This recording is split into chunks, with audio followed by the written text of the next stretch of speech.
नमस्कार, स्वागत है आपके अपने चैनल 5G एजुकेशन में। आज हम 8th ग्रेड अभ्यास पुस्तिका कक्षा 7वीं विषय विज्ञान के बहुत ही महत्वपूर्ण पाठों को हल करने जा रहे हैं। यह बुक हमें मध्य प्रदेश राज्य शिक्षा केंद्र भोपाल से सत्र 2024-25 हेतु नवीन बुक प्राप्त हुई है। इसमें पार्ट 1 पादपों में पोषण से लेकर पार्ट 13 अवशिष्ट जल की कहानियाँ तक हम करेंगे। आइए बारी बारी से हम इन पाठों का अध्ययन करते हैं। आइए, बहुत ही महत्वपूर्ण पाठ है अध्याय 8 पादपों में जनन। आइए इसके वस्तुनिष्ठ प्रश्न को हम देखते हैं। वस्तुनिष्ठ प्रश्न नंबर 1 दिया है, सही विकल्प चुनकर लिखिए। 1 नंबर है, दिए गए जीवन चक्र में सही जीवन चक्र है। किसका सही जीवन चक्र है? देखिए, सबसे पहले शिशु, फिर किशोर, फिर बच्चा, फिर वयस्क। तो 20 का राइट आंसर आप यहाँ पर ध्यानपूर्वक लिख लेंगे। ठीक है, सजीवों में जीवन चक्र के सही पदक्रम को चुनकर लिखिए। तो सही पदक्रम क्या हो जाएगा? जन्म, वृद्धि, प्रजनन और फिर मृत्यु। तो डी इसका आप यहाँ पर राइट आंसर लिख लेंगे। तीसरा देखते हैं, निम्न में से कौन सा भाग पुष्प का नहीं है? कौन सा भाग नहीं है? देखिए, बाह्य दलपुंज है, पंखुड़ी है, पुकेसर है, स्त्रीकेसर है, लेकिन मूलांकुर नहीं। तो डी इसका राइट आंसर आप यहाँ पर लिख लेंगे। ठीक है, इसका चौथा नंबर देखते हैं, फूल का ऐसा कौन सा भाग है जो मनुष्य के समान जनन प्रणाली की भूमिका निभाता है? कौन? स्त्रीकेसर। 20 का राइट आंसर आप यहाँ पर लिख लेंगे। नेक्स्ट दिया है, कल्पना कीजिए कि आप परागण को बढ़ावा देने के लिए एक उद्यान बनाना चाहते हैं। पौधे लगाने की कौन सी रणनीति क्रॉस परागण की संभावना को अधिकतम करेगी? एक ही प्रजाति के फूलों को एक क्षेत्र में लगाना। 20 का राइट आंसर आप यहाँ पर जरूर लिख लेना। ठीक है, रिक्त स्थानों की पूर्ति कीजिए। मुकुल खंडन, परागण, फूल, कायिक प्रबंधन, इनमें से आपको छांट के लिखना है। पहला दिया है क्या? परागकोश से पुष्प, परागकोश से फूल, वर्तिकाग्र तक पराग के स्थानांतरण को खालिस्तान कहा जाता है। क्या कहा जाता है? परागण। ठीक है, स्पाइरोगाइरा खालिस्तान द्वारा लैंगिक रूप से प्रजनन करता है, तो खंडन द्वारा। ठीक है, तीसरा देखते हैं, पौधों में निषेचन के बाद अंडाशय खालिस्तान में परिवर्तित हो जाते हैं, तो फूल फल में परिवर्तित हो जाते हैं। ठीक है, नेक्स्ट देखते हैं क्या है, ईस्ट कोशिकाओं से बाहर निकलने वाला छोटा बल्ब जैसा प्रवर्ध खालिस्तान कहलाता है, तो क्या कहलाता है? मुकुल कहलाता है। खालिस्तान द्वारा उत्पन्न पादपों में पुष्प और फल कम अवधि में आ जाते हैं। क्या? कायिक प्रवर्धन द्वारा उत्पन्न पादपों में। ठीक है, इस प्रकार आप इसके खालिस्तान भर लेंगे। नेक्स्ट प्रश्न है, अति लघु उत्तरीय प्रश्न दिया हुआ है। प्रश्न नंबर 2, पहली जानना चाहती है कि क्या नए पादप सदैव बीज से ही उगते हैं? देखिए, नए पादप सदैव बीजों अथवा बीजाणुओं के उपयोग के बिना ही उगाए जाते हैं। यह एक प्रकार का अलैंगिक प्रजनन है जिसमें पादप के मूल, तने, पत्ती से नए पौधों का निर्माण होता है। ठीक है, इस प्रकार आप इसका उत्तर लिख लेंगे।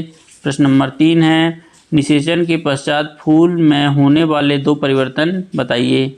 देखिए, निषेचन के पश्चात अंडाशय फल में विकसित हो जाते हैं। दूसरा लिख सकते हैं, पौधे के अन्य भाग मुरझाकर गिर जाते हैं। ठीक है, प्रश्न नंबर 4 है, कायिक प्रवर्धन के 2 लाभ बताइए। देखिए, कायिक प्रवर्धन के 2 लाभ क्या हो जाएंगे? कम समय में पौधे उगाए जा सकते हैं, नए पादप जनन पादप की प्रतिलिपि होते हैं। ठीक है, इस प्रकार आप इसको लिख लेंगे। प्रश्न नंबर 5 देखते हैं, बूझो जानना चाहता है कि परागण में उपस्थित नरयुग्म किस प्रकार बीजांड से उपस्थित युग्मक तक पहुंचता है। देखिए, इसका उत्तर लिखेंगे, परागण में उपस्थित नर युग्मक वायु या जल द्वारा बहाकर ले जाए जाते हैं। पुष्पों पर बैठने वाले कीटों के शरीर पर परागण चिपक जाते हैं। ठीक है, प्रश्न नंबर 6 है, पानी और हवा कैसे पौधों के जनन की प्रक्रिया में सहायक हो सकती है। देखिए, पौधों में परागण की क्रिया जनन में सहायक है। इसके लिए हवा, पानी व कीटों द्वारा परागण क्रिया होती है।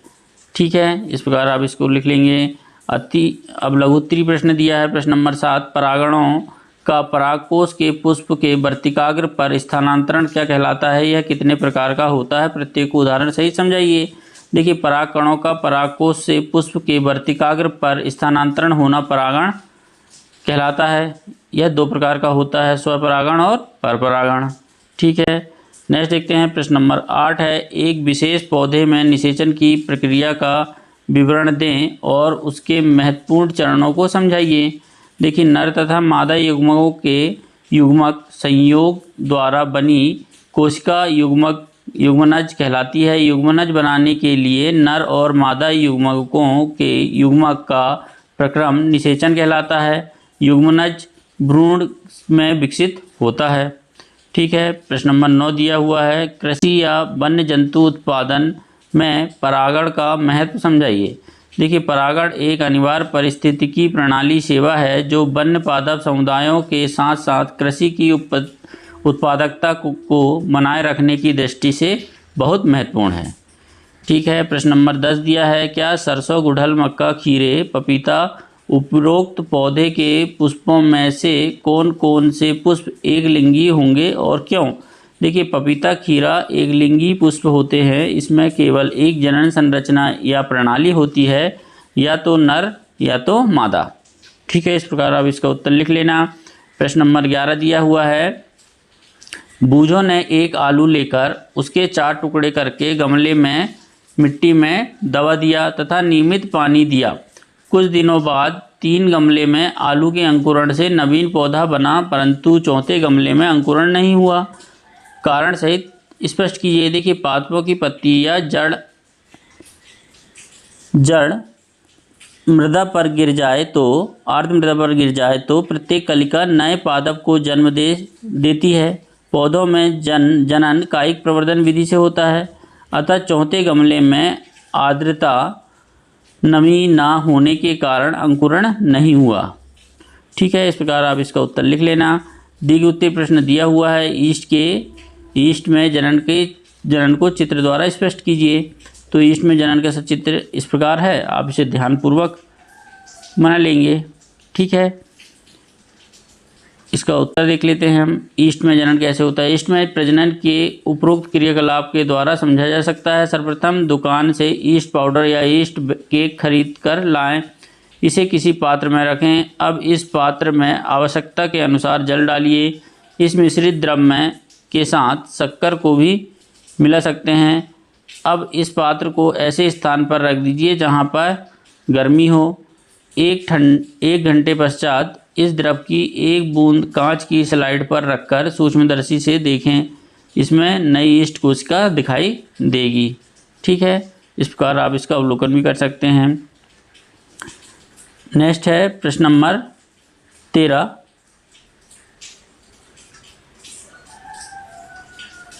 पौधों में जनन की प्रक्रिया में फूल के प्रत्येक भाग की भूमिका का वर्णन कीजिए।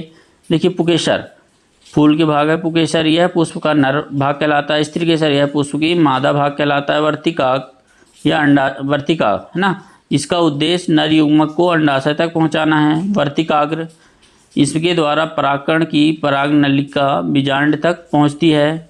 ठीक है, इस प्रकार आप इसका उत्तर लिख लेंगे। प्रश्न नंबर 14 दिया हुआ है, निम्न बीजों का प्रकीर्णन किस प्रकार होता है, प्रत्येक को विस्तार पूर्वक समझाइए। मैपिल, देखिए मैपिल बीजों का प्रकीर्णन पवन, जल और जंतुओं द्वारा होता है। मदार क्या होता है, आँख है ना, के रोमयुक्त बीज पवन के साथ उड़कर सुदूर स्थानों पर तक चले जाते हैं। कांटेदार बीज क्या है, कांटेदार बीज का, इन बीजों का प्रकीर्णन जंतुओं द्वारा होता है। जैंथियम, इनका प्रकीर्णन जंतुओं के शरीर से चिपक जाने से होता है। ठीक है, इस प्रकार आप इसका उत्तर लिख लेंगे। प्रश्न नंबर 15 है, बीजों के प्रकीर्णन की विभिन्न विधियों का वर्णन कीजिए। देखिए, बीजों का प्रकीर्णन पवन, जल और जंतुओं द्वारा होता है। ठीक है, जंतु द्वारा होता है। सहजन तथा द्विफल जैसे पादपों के पंखयुक्त बीज और घासों के हल्के बीज अथवा आक के रोमयुक्त बीज और सूरजमुखी के रोमयुक्त फल पवन के साथ उड़कर सुदूर स्थानों तक चले जाते हैं। ऐसे बीजों अथवा फल के आवरण स्पंजी अथवा तंतुमय होते हैं, उदाहरण नारियल। ठीक है, इस प्रकार आप इसका उत्तर लिख लेना। इसी में है प्रोजेक्ट क्रमांक 1, किसी गुलाब के पौधे में से उसके तने को पर्वसंधि से काटकर एक गमले में लगाइए तथा उस कलम में होने वाले परिवर्तनों को निम्न तालिका में लिखिए। देखिए, समय और होने वाले परिवर्तन। 5 दिनों बाद क्या होगा, पर्वसंधि का निकलना प्रारंभ हो जाएगा। 15 दिनों बाद कलिका का निकलना प्रारंभ हो जाएगा। 1 महीने पश्चात कलिका बनेगी। 3 महीने पश्चात गुलाब के फूल का खिलना प्रारंभ हो जाएगा। इस प्रकार आप इसको लिख लेंगे। प्रोजेक्ट कार्य 2 देखते हैं। अपने घरों के अलग अलग प्रकार के बीजों को छोटे छोटे पैकेटों में एकत्र कीजिए एवं नाम लिखिए। बताइए कि ये घरों में किस काम आते हैं। तो देखिए, तुलसी, आम, बेल। तुलसी काढ़ा बनाने, खांसी के उपयोग के लिए। आम पेट संबंधी चूर्ण बनाया जाता है। बेल जूस औषधि संबंधी काम में उपयोग में आया जाता है। इस प्रकार आप इसको प्रोजेक्ट कार्य लिख लेंगे 2।